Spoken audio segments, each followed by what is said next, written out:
Então, pessoal, a Unip, o Programa de Pós-Graduação em Direito, publicou o edital de seleção para ingresso no mestrado no ano de 2019 a área de concentração deste programa é Direito e Desenvolvimento Sustentável, possuindo duas linhas: Direito e Sustentabilidade Sociopolítica e Direito, Regulação e Desenvolvimento Econômico. Teve uma pequena mudança sobre as nomenclaturas das linhas em relação ao último edital, mas vai no mesmo sentido aquilo que se propõe. Pode se inscrever qualquer candidato que seja graduado em qualquer área das ciências humanas, ciências sociais e ciências sociais aplicadas, desde que o curso seja credenciado pelo MEC. O ingresso se faz mediante processo seletivo, como todo programa, e é composto por duas fases. A primeira fase é a prova escrita de conhecimento na área de concentração do programa e também em relação à linha escolhida, a linha 1 ou a linha 2, e a análise e defesa de plano preliminar de dissertação, que é a nova nomenclatura utilizada pelos programas para o famoso projeto.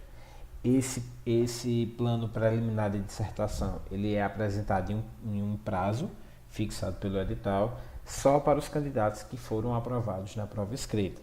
Então, o candidato se inscreve, faz a prova escrita e, se aprovado, tem a obrigação, se quiser continuar no certame, de apresentar o projeto, o plano preliminar de dissertação. Em cada etapa, o candidato pode apresentar um recurso, desde que faça dentro do prazo. E a prova de proficiência em língua estrangeira, ela possui caráter eliminatório, devendo ser comprovada e apresentada no ato de inscrição.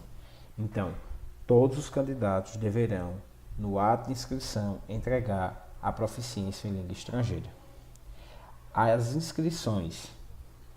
inscrição será realizada em duas etapas, sendo a primeira delas referente ao pagamento da inscrição e a segunda a entrega dos documentos. E isso a gente vai ver mais adiante, que é realizado entre os períodos de 3 de dezembro de 2018 a 25 de janeiro de 2019, das 18 às 17 horas, na Secretaria do Programa de Pós-Graduação em Direito, lá na Unip, localizada em João Pessoa.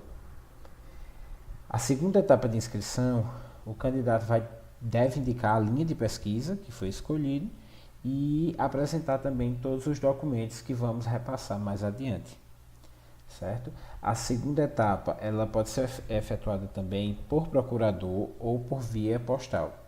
E aí deve-se cumprir uma série de requisitos, como, no caso de procurador, a apresentação da procuração pública ou particular com firma reconhecida, e no caso da inscrição via postal, via correios, no caso do SEDEX, ela será apreciada desde que postada até às 17 horas do dia 25 de janeiro, que é o prazo final de inscrição. Não serão aceitas inscrições via fax ou correio eletrônico e o valor da taxa de inscrição é de R$100. Então,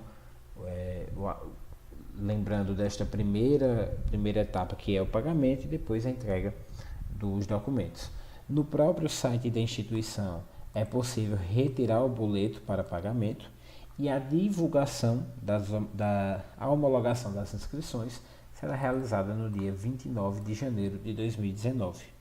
Há também um prazo de recurso dessa não homologação, serão recebidos os recursos até o dia 30 de janeiro e as decisões no dia 31 de janeiro de 2019, do próprio site também.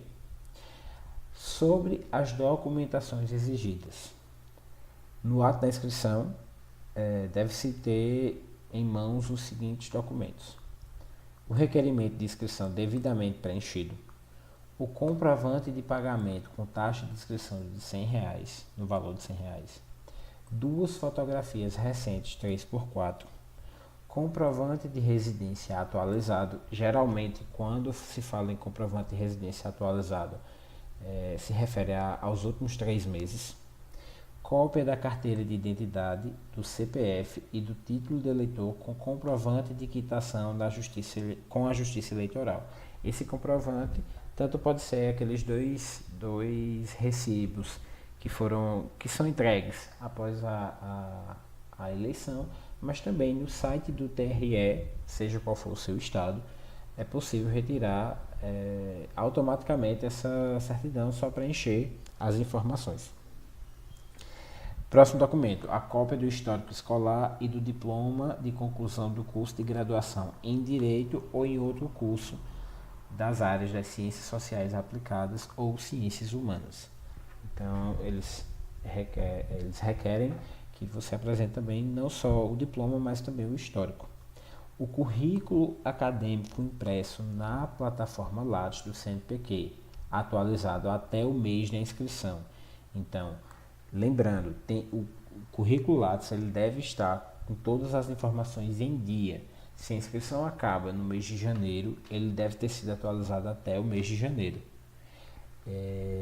E essas informações devem estar com suas comprovações. Então, tudo aquilo que constar no currículo Lattes deve constar também a comprovação. A publicação em uma revista, publicação em um evento, participação em banca, tudo que for preenchendo a vida acadêmica do candidato deve estar comprovado.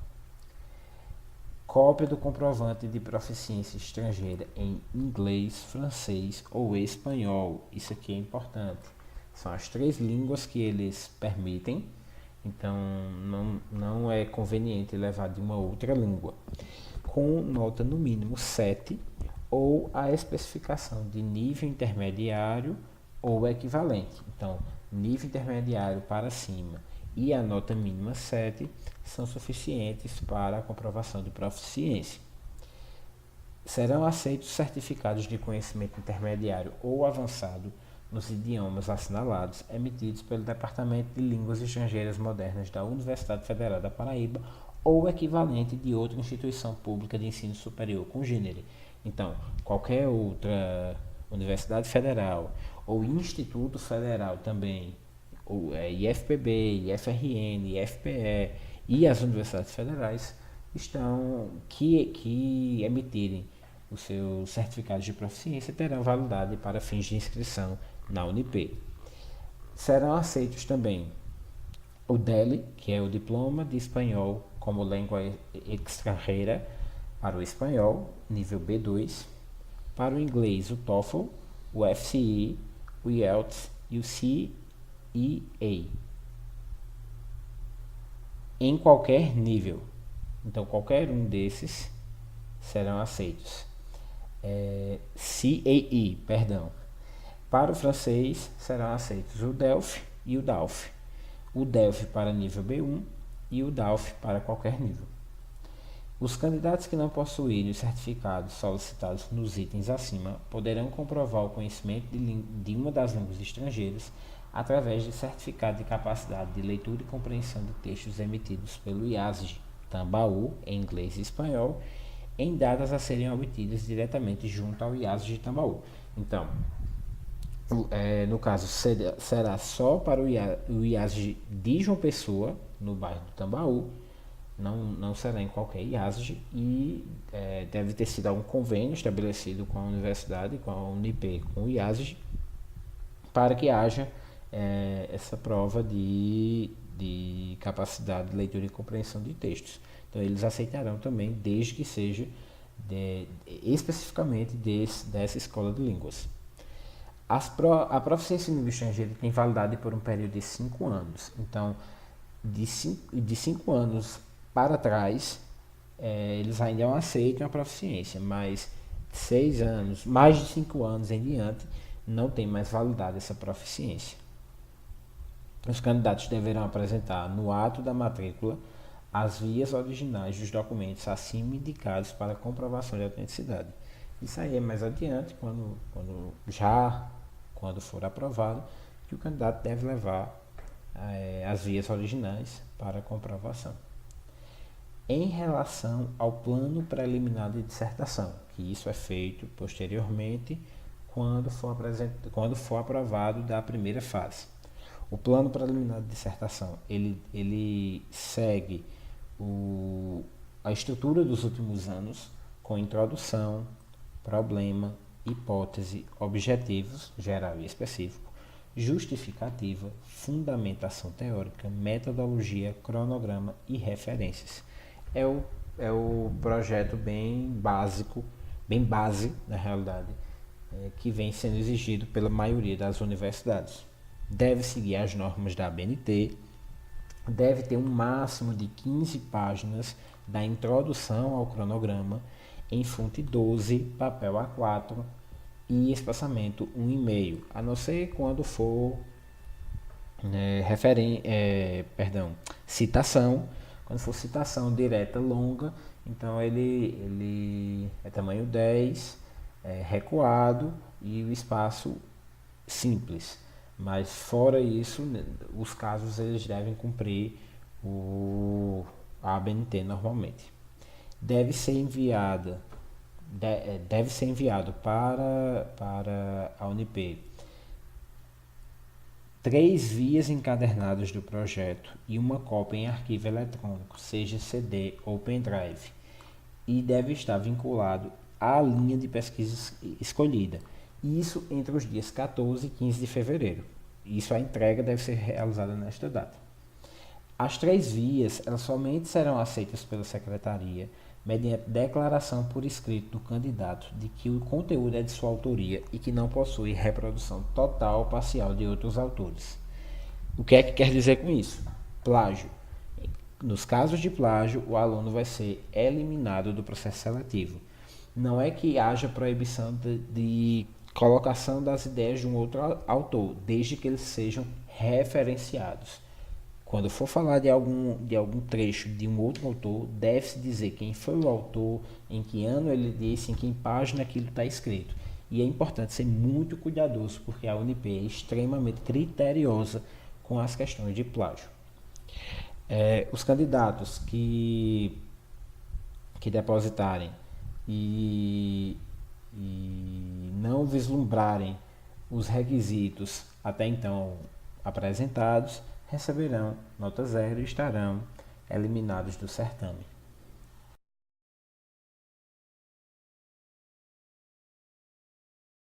Nos moldes do Decreto 3.298 de 1999. Então, caso haja algum candidato com deficiência, deve-se requerer o atendimento especial para o dia das provas. A candidata que precisar amamentar durante a realização deve solicitar atendimento especial também até 3 dias antes da prova escrita, com cópia da certidão de nascimento da criança, e ainda deverá estar acompanhada de um adulto que permanecerá em uma sala reservada e será responsável pela guarda da criança. Ou seja, a candidata vai fazer a prova normalmente, um adulto, um responsável, fica com a criança em uma sala reservada. Quando precisar sair da sala para amamentar, a candidata é dirigida para esse local, amamenta e volta para a sala sem a criança fica com o responsável. Então, a candidata não vai poder ficar no local de prova com a criança, até por respeito aos outros candidatos, porque não sabemos se a criança pode chorar, pode demandar alguma atenção especial e não pode prejudicar o andamento da prova. O candidato que tiver sofrido qualquer incapacidade motora no momento de realização das provas e no momento de realização das provas permanecer com essa incapacidade, poderá solicitar o atendimento no prazo máximo de 24 horas antes da realização das provas escritas. Acerca do processo seletivo, a aprovação do mestrado, ela deve ser a aprovação na prova escrita e na análise do projeto. Então, a prova escrita ela terá uma duração de 4 horas, exigindo-se uma nota mínima de 7. Então, só vai para a segunda fase quem obtiver acima de 7. As provas escritas elas serão organizadas e catalogadas exclusivamente por um sistema de código que vai permitir a identificação dos candidatos. Então, o corretor da prova não vai saber quem escreveu aquela resposta, porque o candidato serão eliminados os candidatos que apuserem em suas provas assinaturas, informações pessoais, quaisquer sinais distintivos que possibilitem sua identificação durante a correção, assim como aqueles que forem flagrados utilizando aparelho eletrônico celular, realizando consultas a material didático, textos de lei ou congêneres durante a realização da prova escrita. Então, é uma prova realizada aos modos normais, não pode haver consulta, não pode ocorrer a utilização de aparelho eletrônico e não pode haver a identificação do candidato. A escala de avaliação da prova vai de 0 a 10 e os critérios a serem definidos são de 0 a 3 pontos para domínio de conteúdo, de 0 a 2 pontos para capacidade do candidato de relacionar o tema com as linhas de pesquisa e da área de concentração, e isso é muito importante. Não é apenas ler os livros que estão na bibliografia e decorá-los, não. A resposta dela deve estar concatenada com a linha de pesquisa escolhida. De 0 a 3 pontos para sequência lógica e coerência do texto, de 0 a 2 pontos para correção da linguagem e clareza da comunicação. Então, até a utilização correta da linguagem, da ortografia, também serão critérios para pontuação. Então, é muito importante que o candidato esteja antenado, esteja ciente de quais são os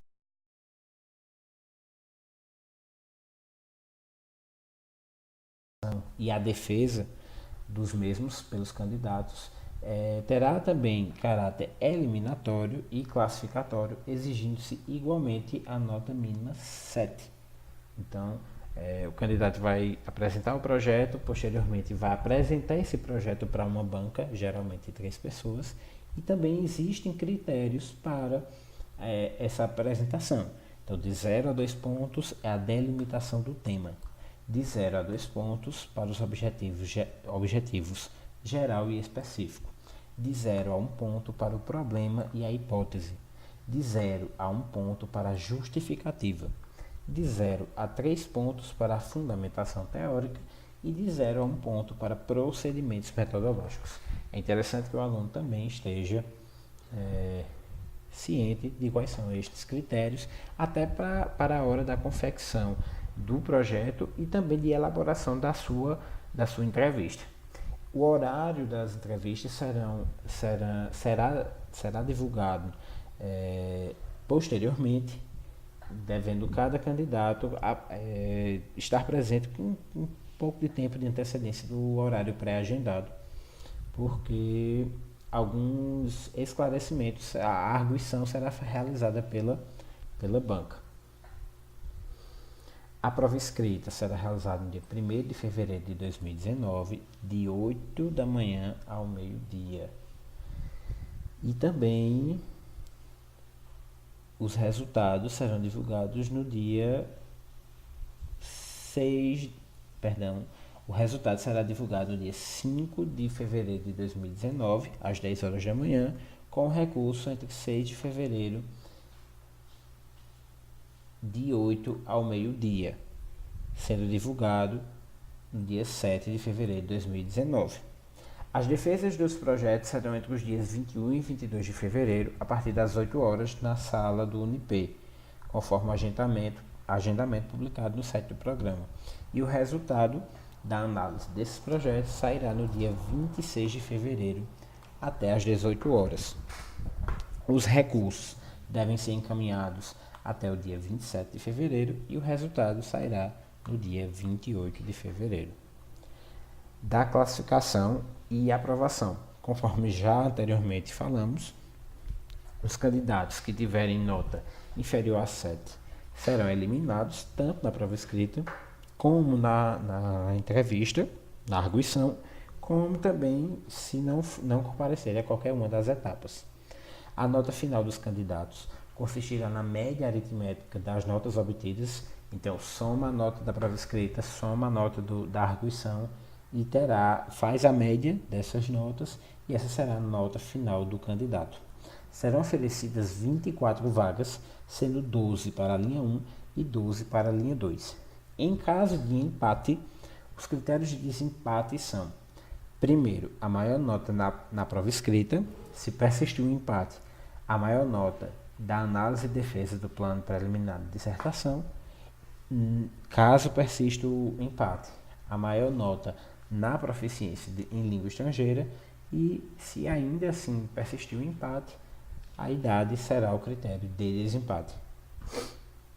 Serão admitidos apenas os candidatos aprovados dentro do número de vagas da linha de pesquisa para a qual concorrerem, respeitada rigorosamente a ordem de classificação. A publicação do resultado final será feita no dia 28 de fevereiro de 2019. Vai ter também recurso até o dia 1º de março. E aí o resultado final e a relação final dos candidatos será divulgada no dia 7 de março de 2019. As matrículas ocorrerão entre 11 e 12 de março de 2019, e aí o candidato vai ter que levar toda aquela documentação original, conforme foi anteriormente dito no edital. E em relação às disposições finais, as vagas remanescentes de uma linha poderão ser transferidas a outra a critério da comissão de seleção. Então, se não forem aprovados o número fechado de candidatos, por exemplo, a linha 1 só foram aprovados 10 candidatos, sobraram 2 vagas. A critério da UNP, a critério da comissão de seleção, essas 2 vagas podem ser transferidas para a linha 2 e vice-versa. Em caso de desistência dos candidatos, serão chamados os que seguirem a ordem de classificação. E por fim, vem o cronograma. As aulas iniciarão no dia 18 de março. E por fim vem o mais importante, que é a bibliografia escolhida pela seleção para a prova de conhecimentos específicos, a prova escrita. Ao contrário do edital passado, esse ano só caíram apenas 4 obras, 4 artigos. Alguns já tinham caído em anos anteriores, mas a UNP inovou porque agora se mostra onde é possível encontrar esses textos. São textos relativamente curtos, fáceis de ler rapidamente. O primeiro é um texto em espanhol, da linha 1, Direito e Sustentabilidade Sociopolítica. O primeiro é um texto curto, é um artigo de 21 páginas. Las desigualdades étnicas y raciales se entrecruzan con las desigualdades de género. É um artigo produzido pela Laís Abramo.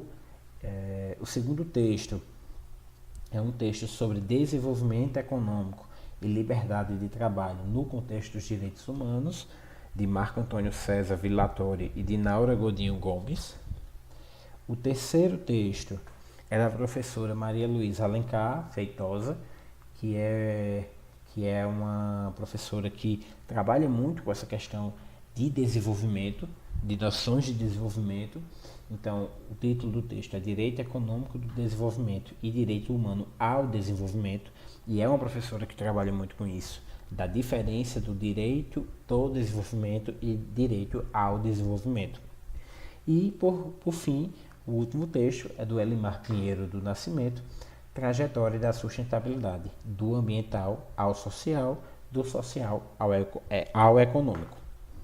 Então, estes foram os 4 textos da primeira linha, da linha de Direito e Sustentabilidade Sociopolítica. Na linha 2, Direito, Regulação e Desenvolvimento Econômico, 4 textos também.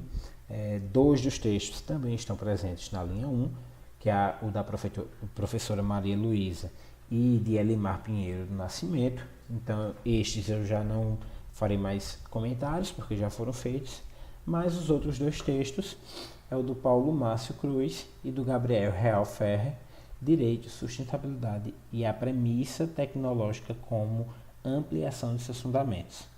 É um texto também relativamente curto,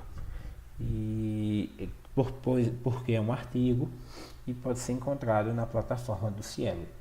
E por fim, o texto do Ribeiro e da Rocha e Ribeiro tá com a autoria, ela está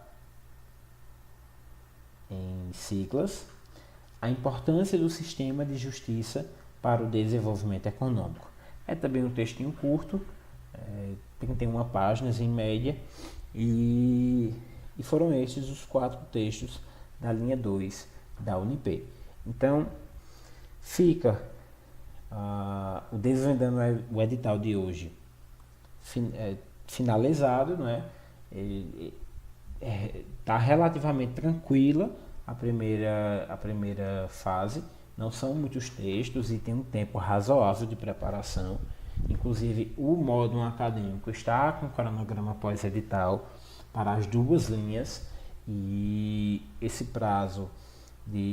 cronograma se dá em 21 dias, isso com técnicas de aprendizagem, técnicas de memorização, técnicas de discussão desses textos, de elaboração de fichamentos. Então, em 21 dias, o candidato consegue, na opinião do módulo acadêmico, o candidato consegue matar todos esses textos, lê-los e analisá-los em profundidade. Então, é um tempo relativamente bom, tranquilo, para que o aluno tenha sucesso na primeira fase, bem como para que tenha tranquilidade para construir o seu projeto. Então, o Desvendando o Edital de hoje se encerra aqui. Qualquer dúvida, o módulo acadêmico também está disponível para saná-las, e esperamos que vocês tenham captado as principais informações do nosso Desvendando o Edital. Até mais!